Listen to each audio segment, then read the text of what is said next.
एक गांव में मंगम्मा और अवंतिका नामक सास बहू रहते थे। उनमें सास बहुत अच्छी थी। वो अपनी बहू अवंतिका का खूब ख्याल रखती थी, लेकिन अवंतिका बहुत बुरी थी। वो हमेशा अपने सास से बहस करती थी, लेकिन जब तक उसका पति घर पे था वो ऐसे नाटक करती थी जैसे वो अपनी सास का बहुत अच्छा ख्याल रख रही हो। और जैसे ही उसके पति काम करने दूसरे शहर जाता था वो शुरू हो जाती थी। वो अपनी सास को बिल्कुल कोई इज्जत नहीं देती थी। और इतना ही नहीं, अगर उसकी सास अवंतिका की बात नहीं मानती थी तो वो ऐसे कहती थी, अगर तुम मेरी बात नहीं मानी ना, मैं अपनी पति को बताकर तुम्हें इस घर से बाहर निकलवा दूंगी, समझी। इसी कारण मंगम्मा, इस उम्र में मैं बाहर जाकर कैसे जी पाऊंगी, अकेली मैं कुछ नहीं कर पाऊंगी। इसी डर में वो जो अपनी बहू कहती थी चुपचाप करती थी। एक दिन अवंतिका की दोस्त शहर से उसके घर आते हैं। तब वो अपनी सास से ऐसे कहती है, हाँ सुनो, शहर से मेरे दोस्त आए हुए हैं, उन सब के लिए विभिन्न प्रकार के व्यंजन बनाओ और वो भी जल्दी। उतने व्यंजन मैं कैसे बनाऊं बेटा, कुछ ही पकाऊंगी। हाँ, मेरी सहेलियों के सामने मेरा इज्जत निकालना चाहती हो तुम? ऐसा कुछ नहीं है बेटा, मेरा वो मतलब नहीं था। उतने सारे व्यंजन मैं अकेले कैसे बनाऊंगी? अगर तुम भी थोड़ा मदद करोगी तब मैं बना पाऊंगी। क्या मैं तुम्हारी मदद करूं? मतलब मेरी सहेलियां यहाँ आई हुई है, उनको छोड़कर मैं तुम्हारी मदद करते रह जाऊं? तुम जरूर ये सब मेरे दोस्तों के सामने मेरे इज्जत निकालने के लिए कर रही हो ना? अरे रे बेटा, मेरा ये मतलब नहीं था। ठीक है, मैं वो सारे व्यंजन बना दूंगी, तुम जाकर अपने सहेलियों से बात करो। ये कहकर मंगम्मा वहाँ से जाकर रसोई घर में एक के बाद एक व्यंजन बनाने लगती है। और यहाँ अवंतिका उसके सहेलियों के सामने, देखा तुम लोगों ने, मैं मेरे सास को मेरे काबू में रखती हूँ। मेरी सास तो मेरे सामने अपना मुंह भी खोलती नहीं है, मैं जो बोलूँ वही सुनती है, एकदम कुत्ते की तरह। ऐसे वो उसकी सास का मजाक उड़ाती है। उस सारे सहेलियों में से एक उसे देख ऐसे कहती है, अरे सुनो, इस उम्र में अपनी सास को इतना काम देना ठीक नहीं लग रहा मुझे, और वो अकेली इतने सारे काम कैसे करेगी अवंतिका? ऐसे पूछती है। ए तो चुप कर, अगर हम ऐसे नहीं रहेंगे ना तो ये सब हमारी सास ना हमारा फायदा उठाएंगी, हमें उनके काबू में कर लेंगे और उनका कहना हमें मानना होगा। मैं ऐसे नहीं रह सकती। हाँ, लेकिन ऐसे बूढ़ी औरत को मेहनत करवाना मुझे अच्छा नहीं लग रहा। और वैसे अगर तुम्हारे पति को ये सब पता चला तो सोचो क्या ही हो जाएगा।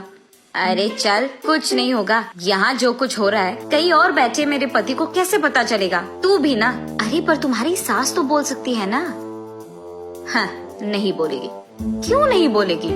क्योंकि मैंने उसको धमकाया कि वो अगर एक भी बात उसके बेटे से बताएगी तो मैं उसके बेटे से खुद उसे बाहर निकलवा दूंगी। हाँ, और वैसे मेरे पति के सामने मेरा एक्टिंग ना ऐसे वैसे नहीं रहेगा, एकदम फाड़ कर रखी है मैंने। ओह, तो ऐसे तुम दोनों को उल्लू बना रही हो। इन लोगों की सारी बातें छुपकर पीछे से उसकी सास सुन लेती है और तब वो फैसला करती है कि उसके बहू को सबक सिखाना ही होगा। तब वो वहाँ से जाकर काम करने में लग जाती है। और दूसरी तरफ अवंतिका उसके सहेलियों के साथ बैठकर खाते हुए पीते हुए बीच बीच में अपनी सास को बुलाकर काम करवाती रहती है। और ऐसे वो अपनी सहेलियों के साथ खूब मस्ती करती है। कुछ देर बाद उसकी सारी दोस्त वहाँ पे खा पी कर चले जाते हैं अपने घर। तब अवंतिका, क्यों सासू माँ, कहाँ पे हो? यही तो हूँ बेटी, क्या चाहिए? घर में बहुत कचरा है, उस रूम में पड़े हुए गिलास और प्लेट निकाल कर कचरा बाहर फेंक दो और घर पूरा साफ कर दो, समझी?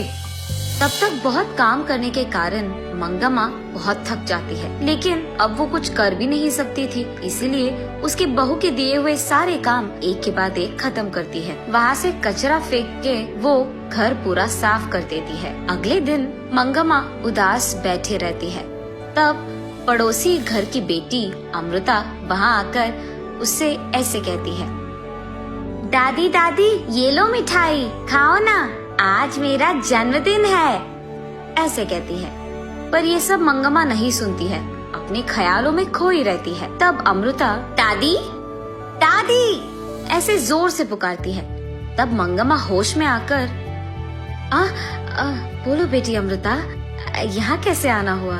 मेरा छोड़ दीजिए दादी, लेकिन आप ऐसे उदास क्यों बैठे हैं? ऐसे कहती है। तब मंगम्मा जो कुछ भी हुआ उसको समझाती है। ओह, इतना ही?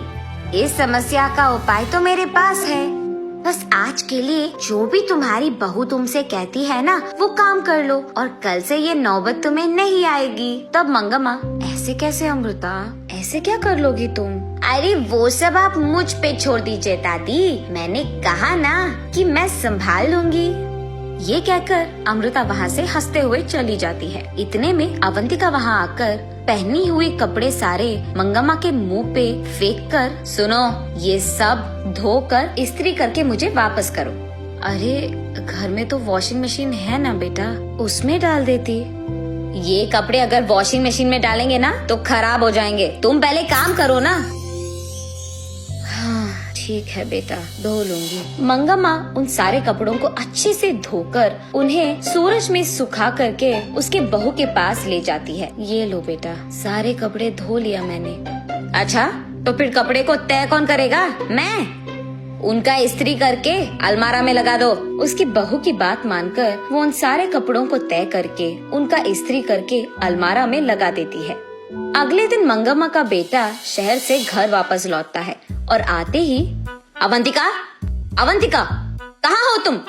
ऐसे जोर से चिल्लाता है। अचानक उसके पति का आवाज सुनकर अवंतिका डर के मारे भागते हुए रसोई घर में जाकर वहाँ खाना पका रही उसकी सास से ऐसे कहती है, सासू माँ, आप बाहर जाकर आराम कीजिए, खाना मैं बना दूंगी। ऐसे वो मंगम्मा को बाहर भिजाकर हाथ में चम्मच लिए ऐसे नाटक करती है जैसे वो पूरा काम कर रही है। ऐसे ही वो बाहर आकर, क्या हुआ जी, आप एक भी बात बताए बिना घर आ गए? इतनी देर से बुला रहा हूँ, अब आई तुम बाहर? इतनी देर से अंदर क्या कर रही थी? ऐसे पूछता है गुस्से में। वो मैं खाना पका रही थी जी, सुबह से सारे काम कर करके मैं थक गई। हाँ हाँ, मैंने देखा है कितना काम कर रही हो तुम। ये क्या ऐसी बात कर रहे हैं? ऐसे वो मन में सोचती है। तब अवंतिका का पति सीधा उसके माँ के पास जाकर, माँ, तुम्हारी बहू का इस व्यवहार के लिए मैं माफी मांग रहा हूँ। ये सुनकर मंगम्मा एकदम दंग रह जाती है और वो ऐसे ही अपने बेटे को देखती रहती है।